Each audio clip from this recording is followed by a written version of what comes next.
I think I was probably singing when I came out of my mother, because I really have to thank my mum for my talents. Yes, I've worked very, very hard, but I had a mother who pushed me in the right direction and still does. And she's very inspiring in herself, because she was a single mother raising 4 kids, but yet still living her dream. She was in Soul to Soul, and she's a massive inspiration to me. But, she, from the age of 5, I took it seriously. And then really at 9 is when she put me, doing bar mitzvahs, weddings, funerals, parties, you name it, I was singing there. And she said to me, when I reached secondary school, she said, you're going to have to sacrifice your weekends. You can't go out with your friends, ice skating and doing whatever. You need to be working on your art. And she's always said that to me. And that's probably why I'm such a goofball now at 26, because I missed out on a couple of things. When I was younger, naturally you do. And now I really have to thank her. Back then, I used to say to her sometimes, Mum, I'm only like 12. I'm only 13. Can't you just let me go out with my friends? And she'd always be like, no, because if this is what you want to do, get upstairs and listen to Mariah Carey, Whitney Houston, Dionne Warwick, Gladys Knight, whoever, you name it. She made me listen to them, study them, and then come down and perform it to her in the living room. So I've got a mother who really put me through my paces, and I can only thank her for that. Welcome back to Celebrity Radio. It's Alex Belfield talking to some of my favourite people and some of the world's biggest stars. And we've found one for you today. Alexandra Burke, how are you? Wonderful. Really good, thank you. This is very awkward. We're already starting this 4-hour-long interview, and I can't think of my first question. It's somewhere around it. Oh, yes, will you marry me? That's my first question. And the answer's yes. You know what? I sat through your performance in The Bodyguard up in Newcastle just a week ago, and I was blown away. Let me tell you why. You come on and you have to shine as this star, and truly your voice is second to none. The best I've heard since Celine Dion in Las Vegas, truly. Wow.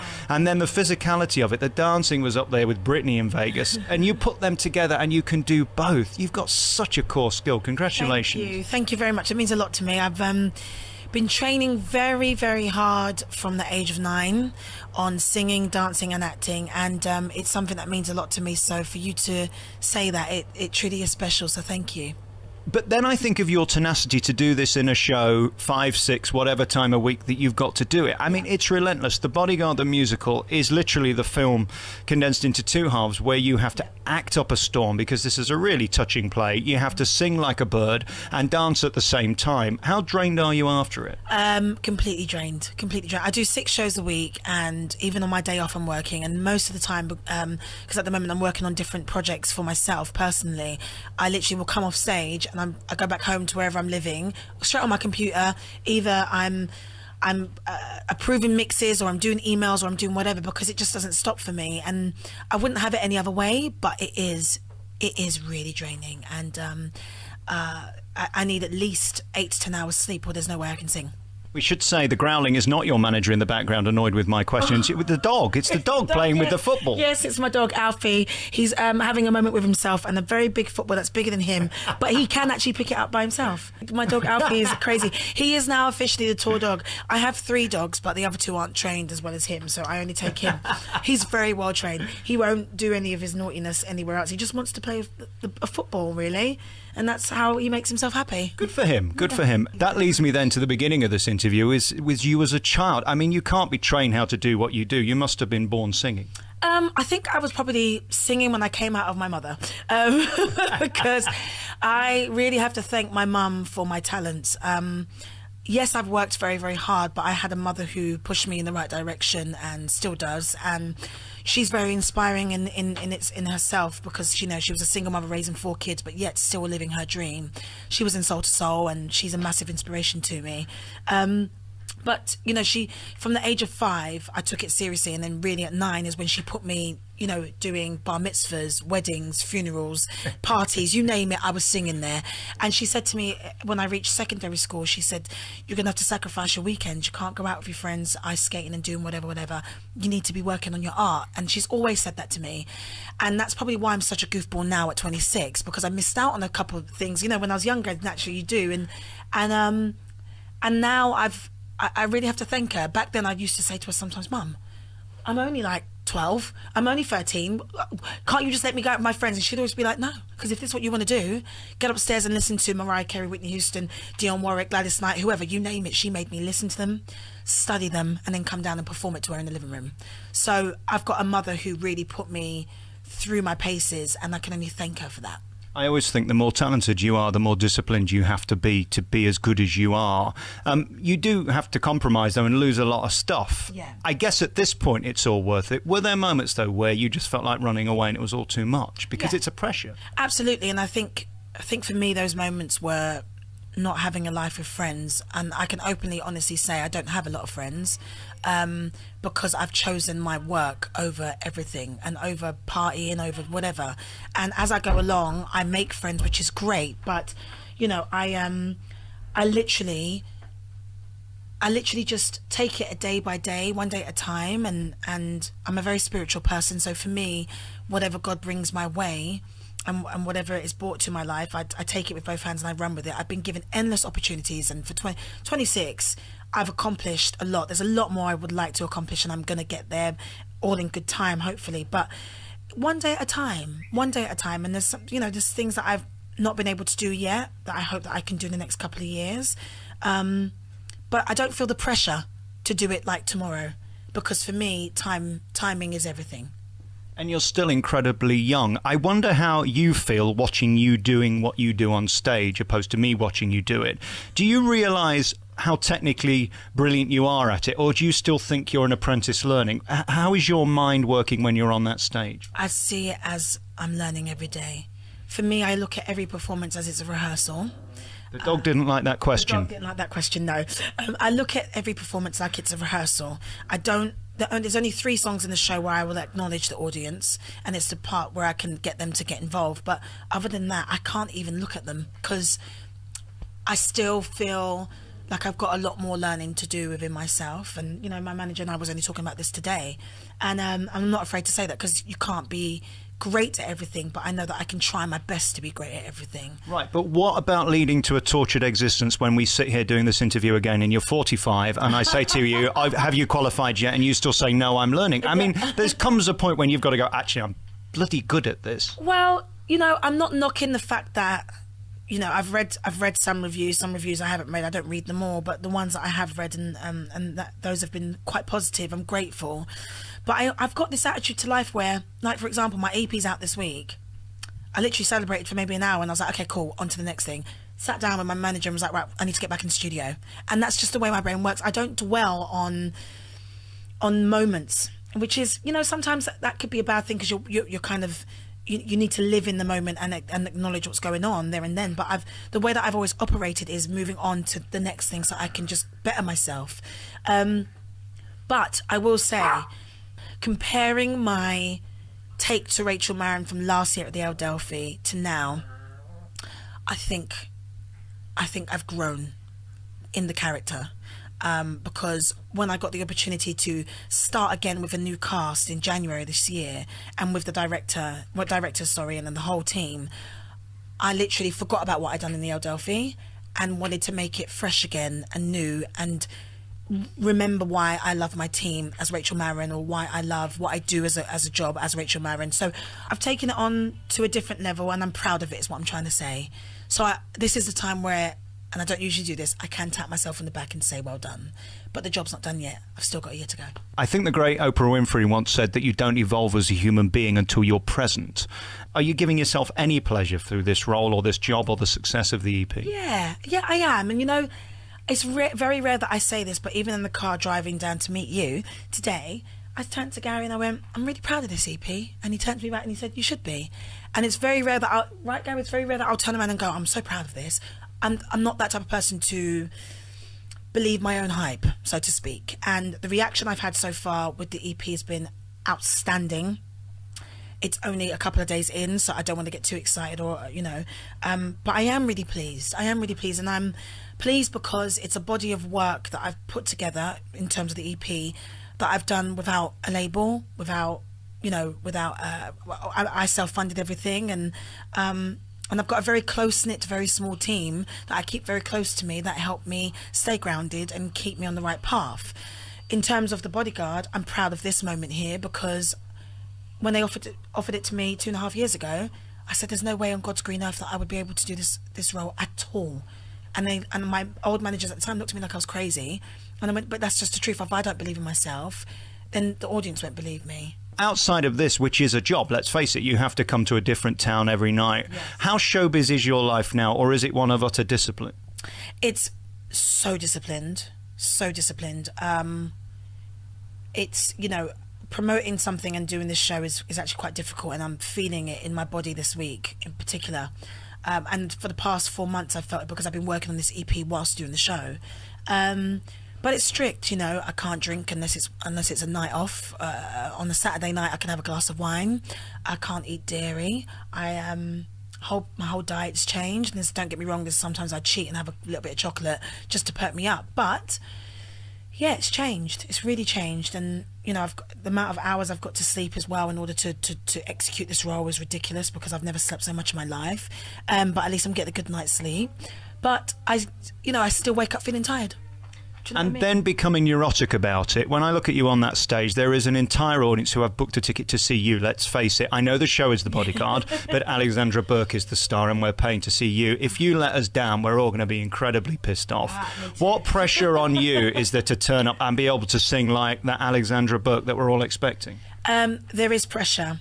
There absolutely is pressure. And there's times where I've walked off stage and I speak to my MD every night before when the show's finished. It's like with something we do, just so I can get his opinion on how the show went for him as well. And there's times I've walked off stage going, that was terrible tonight. And he'd look at me and go, what the hell are you talking about? And then I would read, like, people would tweet me and stuff, and I'd go, oh my God, maybe they heard me crack there, or it's all in my head sometimes. And I'll read people tweeting me going, oh, what a great show, whatever. And that's great. But there are times where I walk off the stage and I'm like, could have done that better. Could have done this better. Do you realise, though, when you're being very average, it's still amazing to us because you have that gift? I know it sounds like I'm blowing smoke up your bottom. Right. And I looked at him like it was crazy. I just looked at you like you were crazy too. I don't understand that. To me, I've got a certain standard, and if I don't reach it, I will walk off stage crying. It's happened before. And there have been performances where you know you didn't do what you wanted to do. Absolutely. And I don't know how I deal with it. I think I just have to learn to forget about it. Unfortunately, if I do something that's not right in the show, it will play on my mind for the rest of the show, and that's what I've got to try and get myself out of.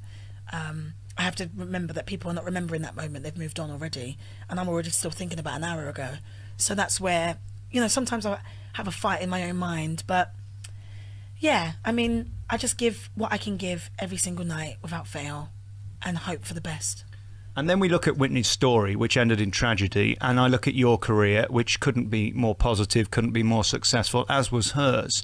How do you stop letting the business get bigger than you, and the ego getting bigger than you, and the fact that you're being papped everywhere? I just Googled you today to see what you've been up to, and there you are on Saturday doing your shopping, minding your own business.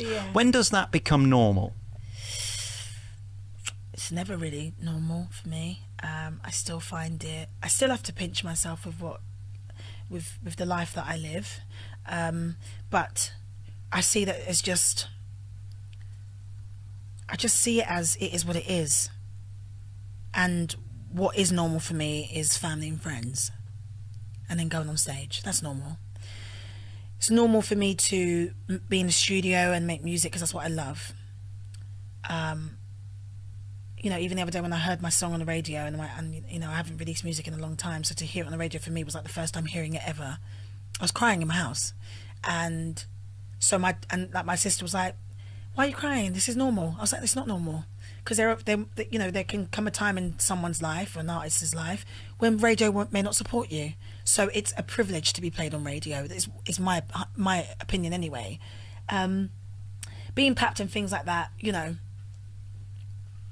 I just see that as a different part of everything. I don't find that normal at all whatsoever.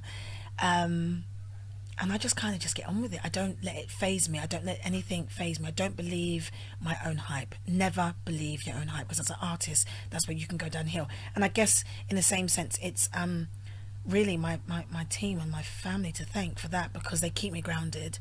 And, you know, I went away to New York for a year to record and do life coaching, just to better myself as a person, as a sister, as an auntie, as a cousin, as a whatever, as a daughter.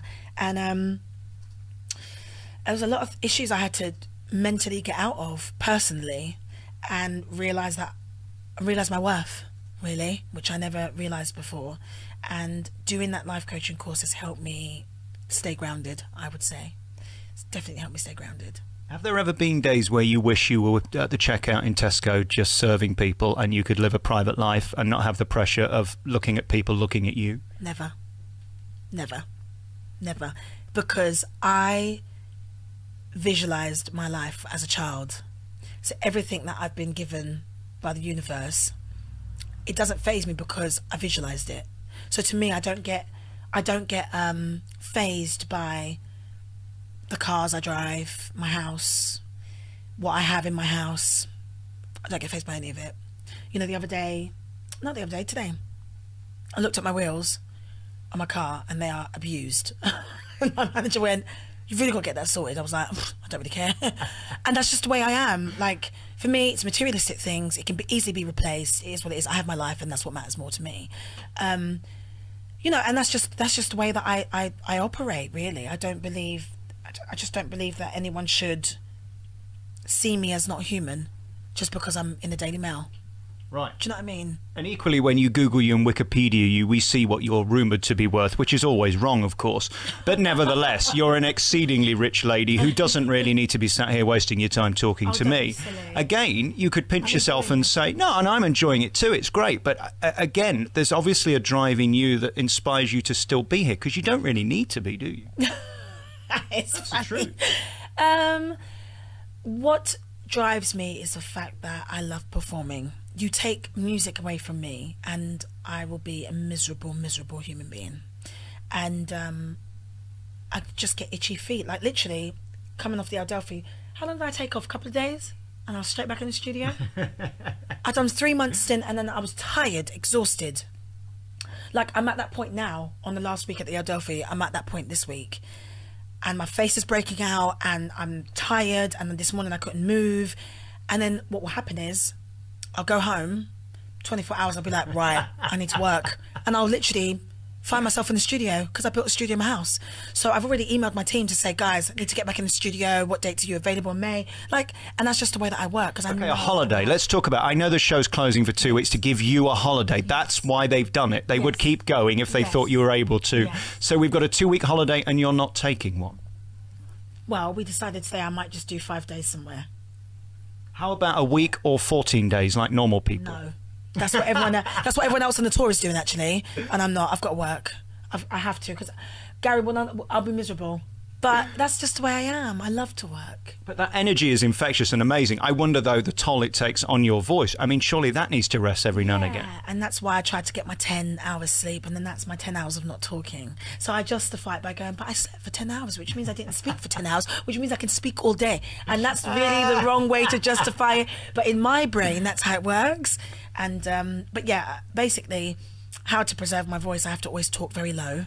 When I meet people, I usually would always scream and stuff like that. I haven't screamed in a very long time because I can't afford to. It literally, that's 2 songs down the drain as soon as I start screaming. But yeah, it's difficult. And I drink a lot of throat coat tea. Hot Ribena is very good. I steam a lot as well. I don't over steam. I found that when I was over steaming at the Adelphi, I was losing my voice more. And I'm just surprised. I'll be honest with you, I'm actually quite surprised that I've been able to do rehearsals for a month in January.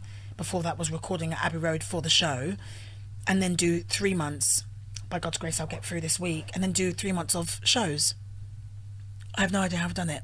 People keep asking me, how'd you do it? And I'm like, I really have no idea. And then the strain. I'm a deeply unattractive man, as you can see. What's the strain of being... terrible. No. What's the strain of being gorgeous? Because on that stage when you walk out, you are a piece of ass and you know it. I mean, they dress you up gorgeous and you look amazing. But I mean, you can't be going down the buffets eating those Chinese on a Saturday night. Is there a load of regime involved in that? Yeah, I mean, don't get me wrong. The past 2 weeks I've been eating at 11 p.m. and that's when I've been having my dinner after the show, which is terrible. But yeah, I have to eat a lot in the day. I have to eat small meals and regularly, which I'm not used to doing, but because of the show, I've got no choice. You know, before a show, sometimes I have 2 or 3 bananas. During the show, I eat bananas. And I get little energy shots now from Holland and Barrett if I really need them. But yeah, the food-wise, I can't be in like chips and bread, and I can't do any of that. By the way, if this has gone off, it's because the dog's just sat on the recorder and may have switched us off. No, we're still recording. Everything's fine. Good. Oh, because now he's sleeping. And now he's upside down. I found a friend here. Is this nice to have the dog with you on the road? Because it's not nice when you're going from theatre to theatre. Is this a little bit of home for you? Yes, this is home for me. And thank God my family come up, every so often to see me, come and cook on Sunday roast and stuff like that. Or my manager Gary comes and spends a couple of days with me. I find it very hard being away from people I love. And even today I was like, Gary, why are you leaving me? He was like, I've got a life. You're not the most important thing in the world. Hello. Exactly, he's got a family as well. But it's hard for me to be away. And to answer your question, it's hard. I find it a strain being away from home. And just today in the car I spoke to my best friend and heard his voice and I was just like, oh my God, I want to come home. I just want to be with you. I just want to be my best friend. And I had to snap out of it within seconds because I was like, no, you've got a show to do. So having Alfie around is a massive deal for me. And I don't stay in hotels. I have a rule. If I'm going to be on the road, I need to be in apartments because I need to feel like I'm at home. And so I burn candles, I've got room spray, incense, all of that. And in hotels, you can't always do that because the smoke alarm might go off. But so I stay in apartments, and then that way my family can come and have a spare room and whatever. So that's my rule, and that's really helped. Not being in hotels has really helped. Yeah. I've deliberately not talked about the X Factor during this interview, but it's somehow not the same anymore. There aren't any Alexandra Burkes anymore having the career that you've got. You did it at the right time, didn't you? We were surprised by your talent, and it is lucky when you look back. Yeah, I always say it was a lucky time for me in my life because I went for it at 16 and got told I was too young, and then went back at 19 and won the show. So, and for me, personally, I believe that it is a TV show, yes, and they've got to get their ratings as any TV show has to get. But I always believe that TV shows that allow people opportunities like that and give them a platform, it has to be about the voice, has to be about the music, has to be about what your voice is bringing to the table for them to judge and for people to vote. And I haven't watched it properly. Is it on yet? It's not on yet, is it? It's not started yet. Back in the summer. Yeah. So I watched a little bit of last year, actually, and I did think last year was not bad. I thought it wasn't bad. Andrea was my favourite. But then when I went to go see it live, Ben, the guy that won, he was a dark horse because live, he knocked it out the park. Absolutely knocked it out the park. So, I guess when TV shows don't think about ratings, the success stories, I think, come. I think. Absolutely, and I think we were surprised by it in those days. We were surprised to see the talent, and there wasn't so much manipulation. Now we have to have a dead granny to get on it, don't we? Oh, God. You know what I mean? I know what you're saying, but I think my year was a good year because you couldn't call it who was going to win. Right. Couldn't call it. I just remember everyone being amazing, and it was a feisty year. It was a difficult year too, because I thought by week 2 I'd be out. So, yeah, it was a tough year. You did, but we didn't. Do you ever hear from Cheryl or any of the guys? No, I don't really. I mean, every time I see Cheryl, Simon, Louis, I've seen Louis a couple of times as well, it's always good vibes. So then, of course, exciting times for you now. You've got the show going on and the new EP, Renegade, which is, as you say, already getting amazing praise. This is a personal project for you and, again, something you're taking great pride in. Yeah, I started this project last year at the end of August and basically wanted to put a piece of work out there that I could definitely call my own.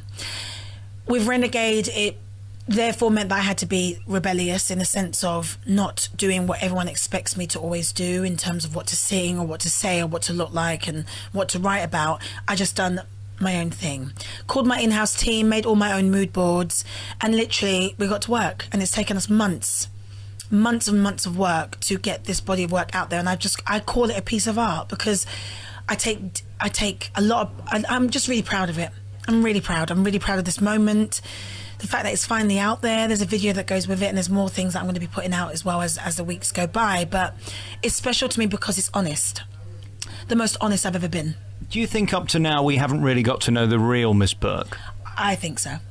And I think with this EP and everything that I'm putting out as the weeks go by, like mini documentaries and stuff, I think the world and those who have heard my music before or maybe new to my music, they'll get to know me as a person, and there's no filter, there's no barriers for once. And that comes with being creatively in control and being your own boss. And I'm at the point in my life where I'm thoroughly enjoying that moment, this moment in particular, because I'm calling all the shots.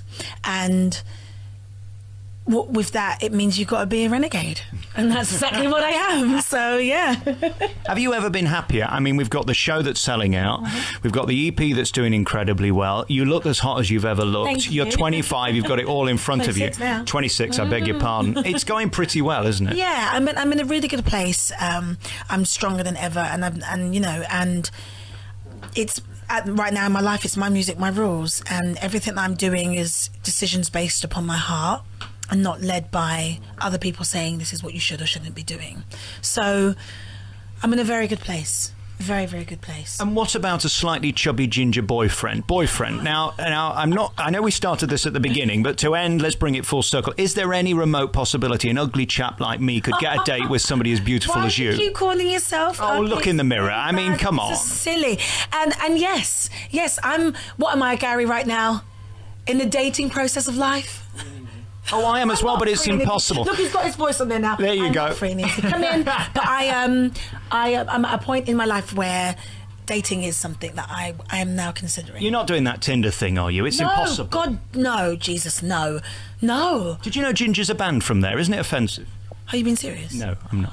Oh my God, I was about to say. I was like, because I'm not really down with the kids, babe, so I don't know. How do you meet someone, though, when you're you? I mean, for me, I can go in any bar, but I mean, everybody's going to immediately know who you are.